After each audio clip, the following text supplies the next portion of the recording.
Y bueno, ya estamos de vuelta en este análisis, mesa de análisis en el deporte. Ahora tenemos que hablar de proyectos que ya han estado en el estado de Querétaro, algunos nuevos que se van a instalar para el 2024, otros que recién estaban llegando y sobre los que ahí buscan todavía mantenerse en la entidad. Pero bueno, pensando precisamente Gallos Negros, pensando en lo que va a ser Conspiradores, pensando en lo que son Gallos Blancos, también con su compra-venta, que si se mantienen, no se mantienen, que tienen el apoyo de gobierno. Pero bueno, primero que nada preguntarles, Paco, en este aspecto, ¿cómo tú ves en este sentido, cuando menos empezando por algo que es muy popular para la sociedad, que son los Gallos Blancos?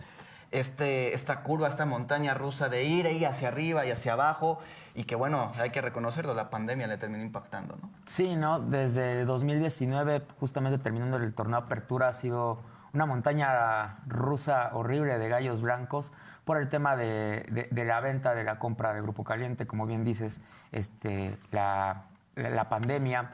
Luego, cuando parecía que había un poco de estabilidad, viene lo del tema del 5M, otra vez otra decadencia, el veto de un año sin gente, la falta de resultados, la falta de seriedad en los proyectos por la enorme rotación de jugadores entre Querétaro y Tijuana, que son los dos clubes propiedad de Grupo Caliente. Entonces, realmente yo creo que la palabra para definir a lo que le hace falta a Gallos es estabilidad, en todos los sentidos, administrativo, deportivo y también en la parte hacia la afición, ¿no? Porque yo creo que la afición de Querétaro ha sido muy castigada por esta inestabilidad que ha tenido el conjunto de Gallos, cuando precisamente ya venía esta parte después del 5 de marzo, que parecía que podrían funcionar las cosas, pues vuelve a quedar esta inestabilidad, precisamente como lo mencionas, de la compra-venta de una nueva franquicia, que muchos lo han pedido, no solamente afición, sino incluso empresarios y también incluso reporteros quienes están cubriendo constantemente a Gallos Blancos, que haya esa estabilidad de un equipo que pues ha sido mermado y muy golpeado en estos últimos 3 años. Pues un proyecto que igual se mantiene por la fiel de su afición, básicamente. Yo lo he visto, Club Querétaro se ha mantenido porque pues sus aficionados quieren que se mantenga aquí y eso hace que venda. Pero Danay, en ese sentido, ¿qué tan viable es que se siga manteniendo? Estamos hablando también de un gobernador del estado de Querétaro que también busca que se quede y que dice que uno de los grandes atractivos es que pues tiene el apoyo de gobierno. Entonces el que venga a comprar a los Gallos y se vas a tener apoyo del gobierno estatal. Sin embargo, pues tampoco es un definitivo se van a quedar. Es claro. Evidentemente que si tú compraste un agua, tienes derecho de consumirla o de venderla, ¿no? Entonces, ¿qué tanto puedes brindar esta estabilidad de Gallos Blancos? Que recordemos, y fueron palabras de Mauricio Curi, él va a ser campeón a Gallos. Cuando inició su administración, eso fue lo que dijo. Habría que ver qué tanto en cuanto a apoyo se le está dando al equipo. Entendemos que el estadio está en comodato, pero qué tan viable o qué tan legal es ese apoyo del que se habla, ¿no? Creo yo también, volvemos a este tema del negocio, del deporte, claro, como negocio, como espectáculo, como cultura, porque ustedes no me van a dejar mentir. Antes de que llegara Ronaldinho con Grupo Imagen, la verdad es que muy poca gente iba al estadio. Yo tengo amigos que son gallos de corazón y que aquí lo decimos en Querétaro, que son gallos casi de que sus abuelos, de atletas campesinos, etcétera.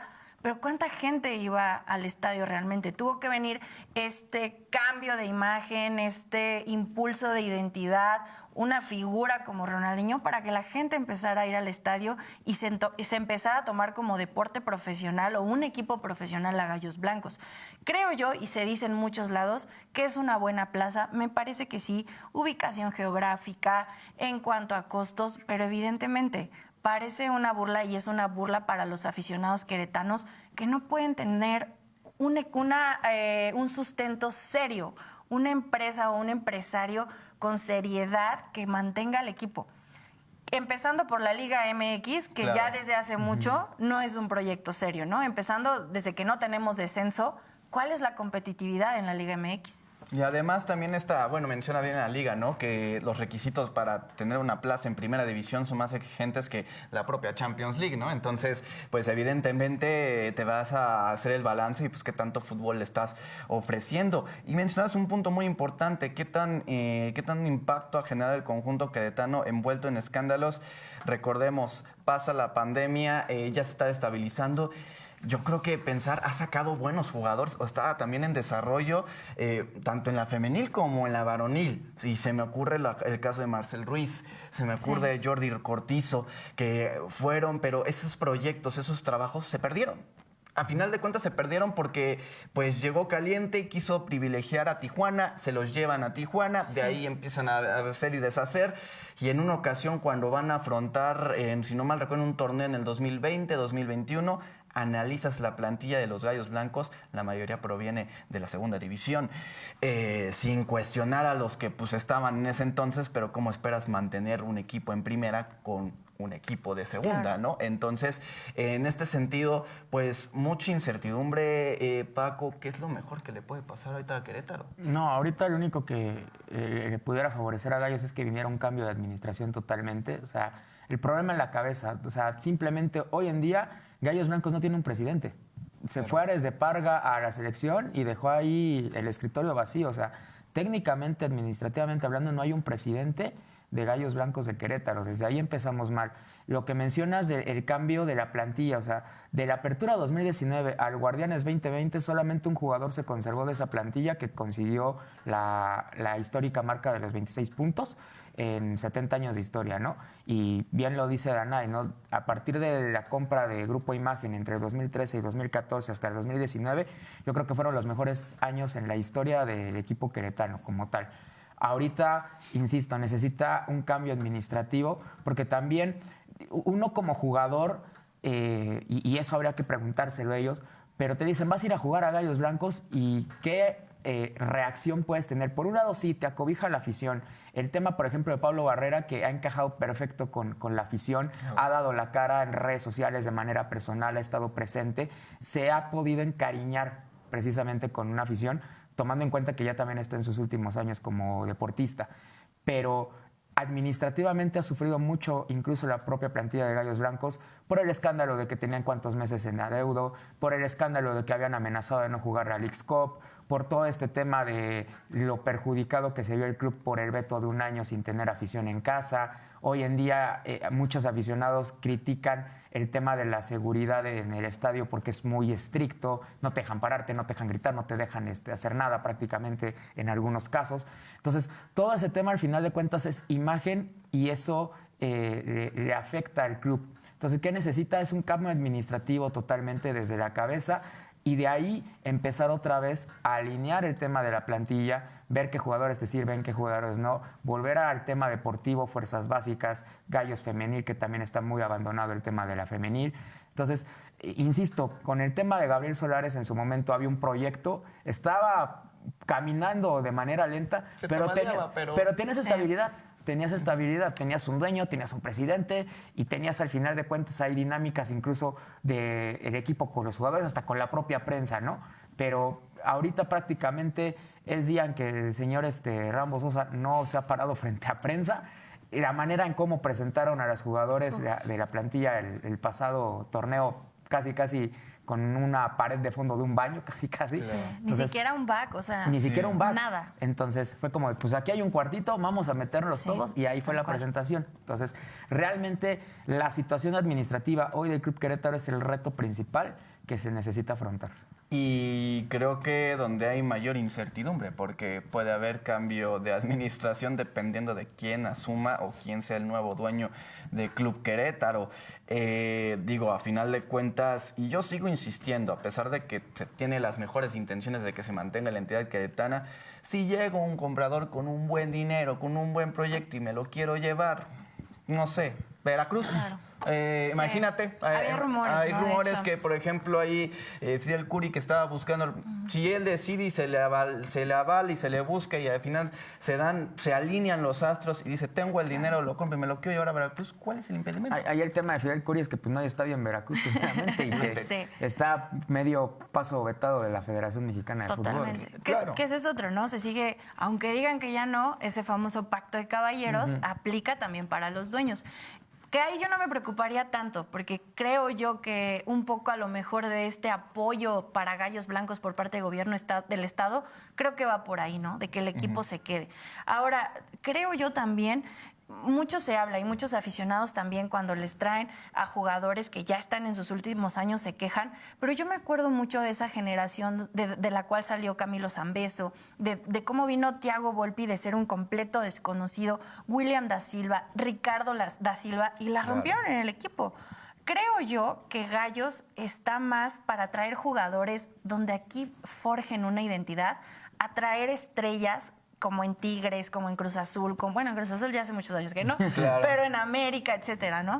Entonces creo yo que también a lo mejor sería apostar por ahí. En su momento también todo el mundo, me incluyo, criticamos que llegó Tito Villa y Tito Villa la rompió aquí, Sí, tuvo cuando su ya segunda era era. un jugador que iba de salida. Entonces a lo mejor apostar realmente por formar un equipo y tener un cuerpo técnico con ciertos objetivos, ¿no? Y ser objetivos, vaya, no estar en los primeros lugares, pero bueno, por lo menos salir del fondo en un primer paso. Cuando menos no estar peleando un play-in. Claro. Sí, claro, o sea, Sí, sí, sí. definitivamente. Y también puedes apostar nuevamente a la cantera, ¿no? Que era algo Exacto. que no se veía También. mucho. O sea, no nos vayamos tan lejos. El tema de Orbelín Pineda, que ahorita está en Grecia De Luis rompiéndola. Romo, claro. El tema de Luis Romo, que fue uno de los fichajes más caros. Bueno, es uno de los jugadores mexicanos mejores pagados con Monterrey. El tema de Marcel Ruiz, de que el Toluca lo tiene bien guardado para que si sale se va a Europa.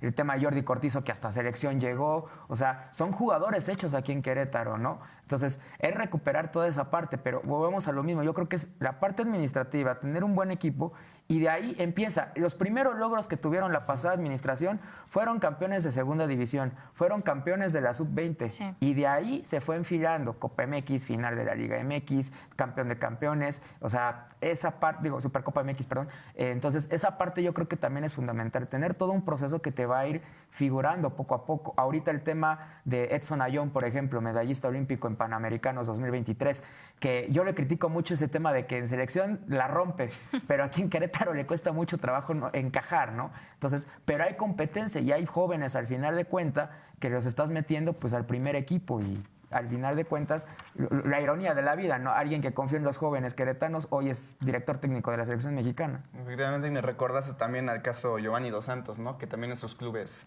no daba una, pero en la selección daba el ancho, ¿no? Claro. Ahora, también en esta... Bueno, Manuel, bueno. Bueno, o sea, sí era de lo más rescatable, te puedo decir, en sus momentos, ¿no? Pero mencionar en este sentido estas reestructuraciones, creo que han impactado en un aspecto económico, es decir, tuviste buenos jugadores y sí pudiste haber formado una buena plantilla, pero a ver, si tienes un buen jugador, ¿qué pasa? Se eleva su valor. Claro. Vendes a un buen precio y puedes alimentar a tu plantilla, ¿no?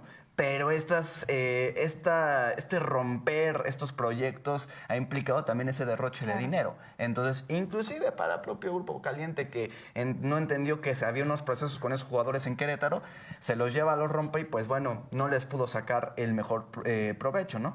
Pero cerrando también esta parte de Gallos Blancos, tenemos también otros proyectos. Bueno, quisiera agarrar otro que también pues ha intentado impulsar, que son los Libertadores de Querétaro. Llegaron a final de zona, fue una proeza, Claro. se les complicaba siempre. Llegar a los playoffs era algo de la deidad, ¿no? O sea, divino. Sí. Ahora que empieza a ser constante, las mujeres vienen también, pero quizá es algo, Danay, que no ha impactado todavía o no ha cuajado en todo el estado de Querétaro. ¿Qué pasa? Creo yo que tiene mucho que ver volvemos con la cultura deportiva de cada estado, ¿no? El básquetbol es algo muy del norte, es algo muy de Chihuahua, de Sonora, de esos estados donde se vive y se respira básquetbol todos los días.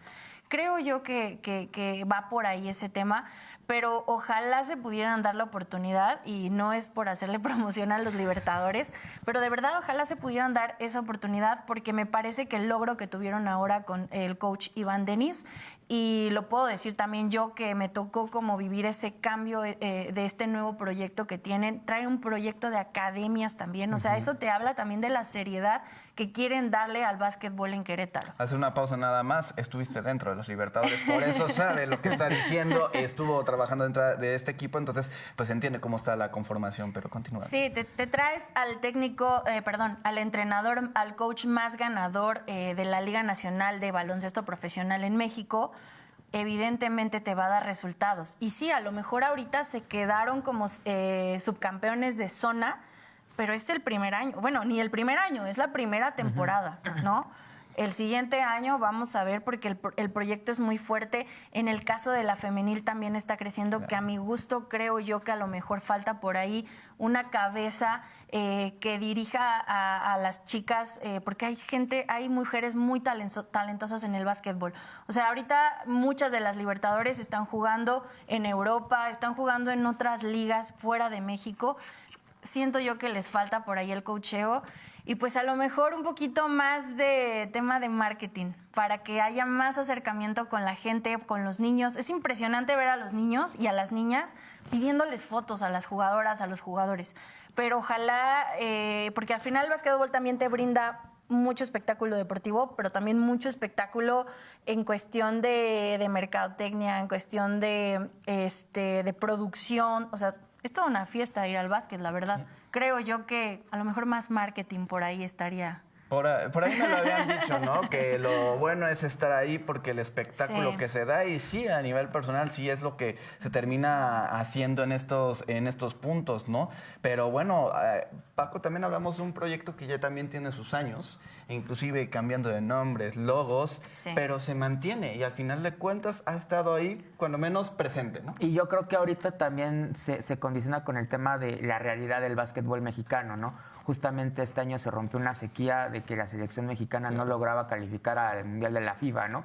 Que también no les fue bien, pero se regresó al Mundial. Entonces, en esa parte también es un proceso de lo que significa el básquetbol en México, de buscar precisamente generar jugadores que puedan competir a nivel internacional, exportarlos quizás a la NBA. Ahorita, por ejemplo, hay un proyecto en Ciudad de México con Capitanes en la NBA GLG, que es una liga donde el equipo de Capitanes compite contra, por decirlo así, las fuerzas básicas de la NBA. Entonces, claro, es otra herramienta buscar precisamente que crezca el básquetbol en México. Ahora, aquí en Querétaro, el proceso que han tenido esta temporada también es de aplaudirse porque, como lo dice Dana, llegaron por primera vez a las finales de zona. Ya se había dado un gran paso con Omar Quintero al frente, llegando a los playoffs. Claro. También la participación que tuvieron en este torneo internacional donde compitieron con diferentes equipos de América Latina.